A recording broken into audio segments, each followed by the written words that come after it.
Hi, I'm Matt McAleer, President, Director of Private Wealth, joined by John Mousseau, Chief Investment Officer at Cumberland Advisors in Sarasota, Florida.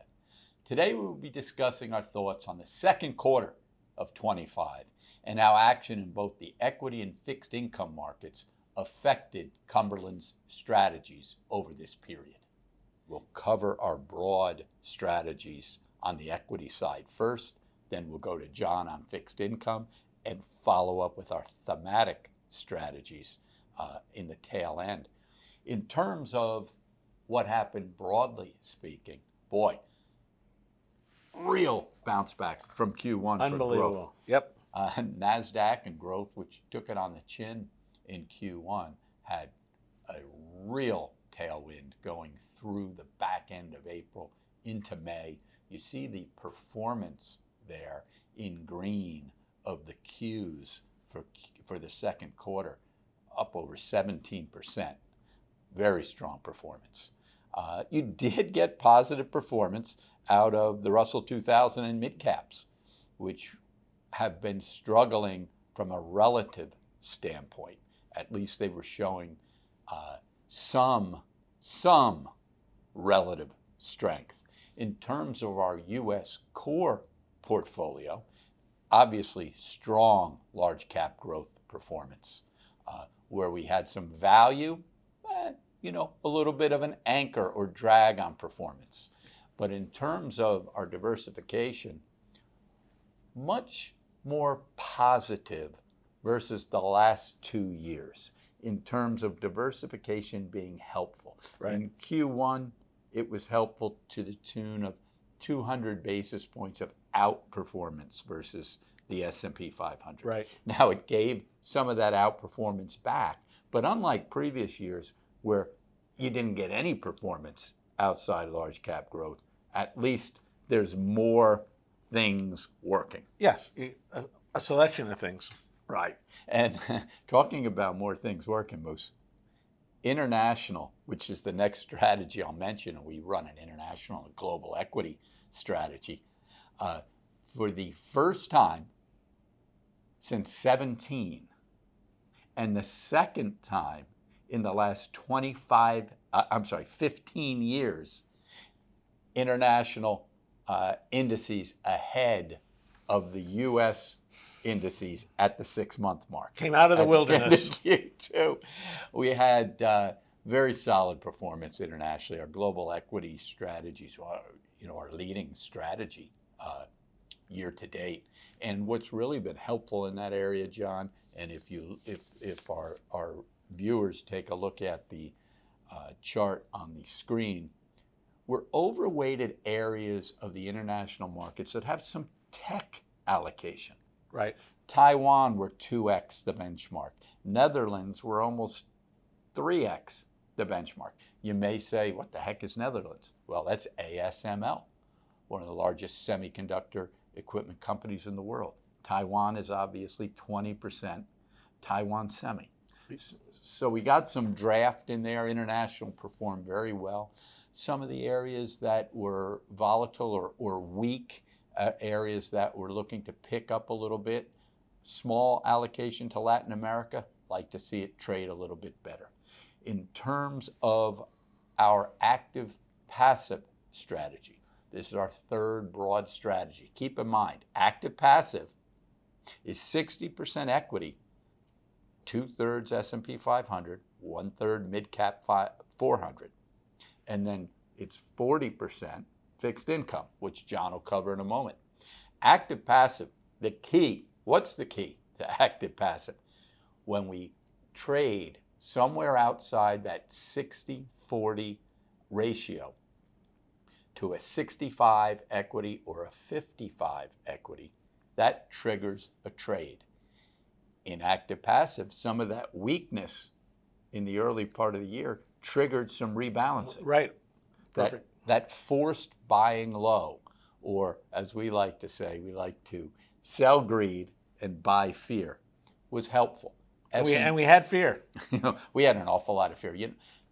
One of the things about markets is once they stabilize, investors and traders forget Right. how chaotic they could be. For example, back in March into April, things have leveled off. Areas are trading well.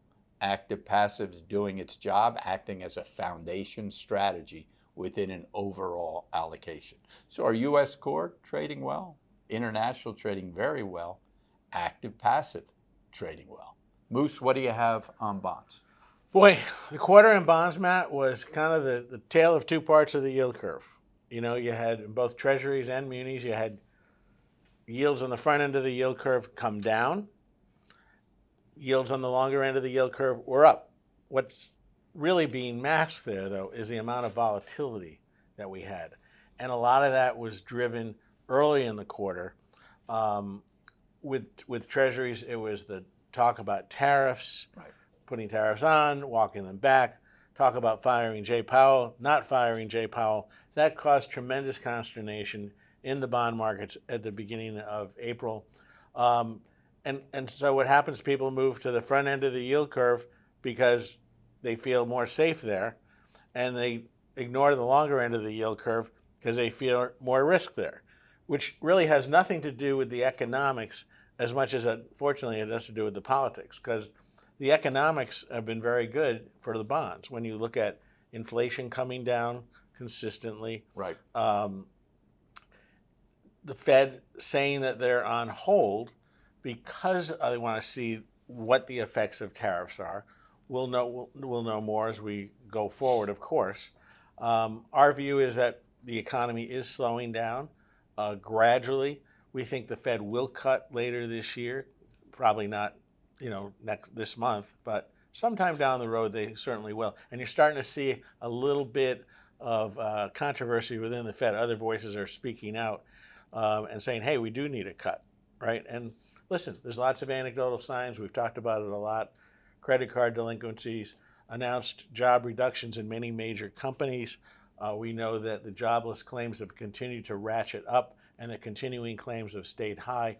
So all of these are cementing our view that the economy is slowing down at a gradual rate. The one chart that we have up there is showing you the Treasury yield curve at the beginning of the quarter and where it is now. And you can see the drop in yields in the front end and the rise in yields in the longer end. And it's similar with munis, but I think the important thing is the volatility.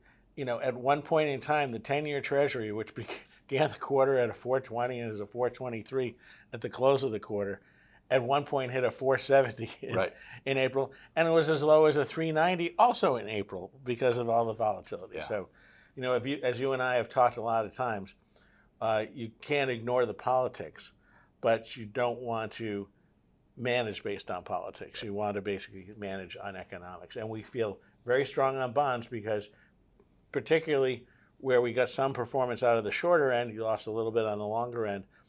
But there's no question as inflation's come down, it makes bonds more attractive, particularly those places where yields are more elevated. So the good news, the big, beautiful tax bill, which we know is in the last vestiges of getting passed, didn't do anything to municipal bonds. Because if you remember, back at the end of the first quarter, we talked about the possibility that they might try to tax munis, either proactively going forward or maybe all bonds. In the end, Congress did nothing, which is probably the right move because we know that state and local governments are getting certain activities foisted on them by the federal government as that cuts back. And it's a little disingenuous of the federal government to say, hey, go do these other tasks. And by the way, we're taking away your ability to finance these things at an attractive rate. So thankfully that went away. Right. And more of that broad band of 4 to 475 on the 10-year Treasury. And it is stayed in there. And certainly, as I said, more attractive as you go down. On munis, one of the reasons why particularly longer munis got buffeted up in yield during the quarter was the immense amount of supply that we have. Supply is at $305 billion for the first 6 months of the year. That's running 32% ahead of last year. A lot of that came in this quarter with just $60 billion in June alone during the quarter. And when you think about it, what happens once municipalities saw, hey, this tax bill is not going to hurt us? They started to issue bonds, Gotcha. and thankfully there's plenty of appetite because bond flows into bond funds, and ETFs have been strong. ETFs have been strong on the fixed income side with flows. The way bonds have affected our thematic strategies have been to create a little bit of a tail, a wind in the tail of our strategies. U.S. equity ETF, what was working, what wasn't working. Obviously, tech was working nicely. That's a 22, 23% position in the portfolio. The area that really provided some performance was industrials. Right. We're overweight industrials versus the benchmark, and there was very solid performance from industrials. Where we continue to see weakness in both the broad markets and in U.S. equity ETF is in anything touching healthcare, whether it's biotech, medical devices, healthcare insurers. They're really struggling. We've taken that weighting down Right. versus 6 months ago and 12 months ago, but still a laggard. Then we have tactical trend. Tactical trend's gotten off to a very solid start this year. What's feeding some of that performance is the tech end as well, and some individual stocks that have really run. You take a GE Vernova, Microsoft, Lam Research, all very strong Q2s. Right. Where we're seeing some weakness is in one of our old favorites, Berkshire Hathaway. And when I say it weakness, it's probably overstated when I use that term. Just treading water. Yeah, and maybe some of that also coming off of Warren Buffett's announcement that he's going to be stepping down as chairman. No doubt. A couple of weeks ahead of that, Berkshire was hitting all-time highs. Right. It's really just, as I said, treaded water, a little bit of pressure down, about 5-6% off those highs. Which is nothing when you look at the long-term record. Long-term record's been outstanding. So that's a synopsis of the strategies for Q2. Thank you for joining us. We hope you enjoyed it. We look forward to providing you with more content on the markets and on Cumberland Advisors investment strategies. We do this on a quarterly basis. Feel free to reach out with any questions and make sure to visit our YouTube channel where you can find other relevant content such as our Week in Review that we do every Friday or our strategy profiles. Thank you.